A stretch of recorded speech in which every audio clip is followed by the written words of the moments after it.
ರಾತ್ರಿ 2 ರಾತ್ರಿ ಆಗೋಕ್ಕೂ ಇಲ್ಲ ಶೈಲಕ್ಕ, ಪ್ರಾಮಿಸ್ ಇಲ್ಲ. ರಾತ್ರಿ ನೀನು ಕೂಡ ಅಂದರೆ ಬಿಸಿ ಬಿಸಿ ನೀರು ಹೊತ್ಕೊಂಡು ಯಾವತ್ತೂ ನನಗೆ ಬರ್ತಾ ಇರಲಿಲ್ಲ ಸ್ನಾನಕ್ಕೆ.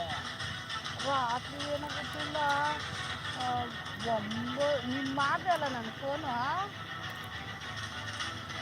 ಫೋನ್ ನೋಡೋಳು 12 ಗಂಟೆವರೆಗೂ 1 ಗಂಟೆವರೆಗೂ ನಾನು ಫೋನ್ ನೋಡ್ಕೊಂಡೇ ಇರ್ತಿದ್ದೆ.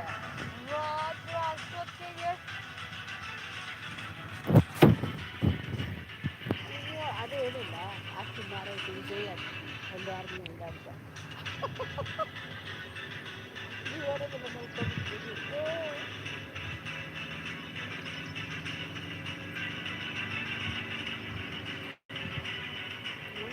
ಏನು ನೀನು ಕೂಡ ಅವಳು ಮಾಡಿಲ್ಲ ತಿರ್ಗ ಸರಿ, ಇವತ್ತು ನೀವು ಮಾತಾಡಲ್ಲ, ಅದಕ್ಕೆ ಅವಳು ಇನ್ನೂ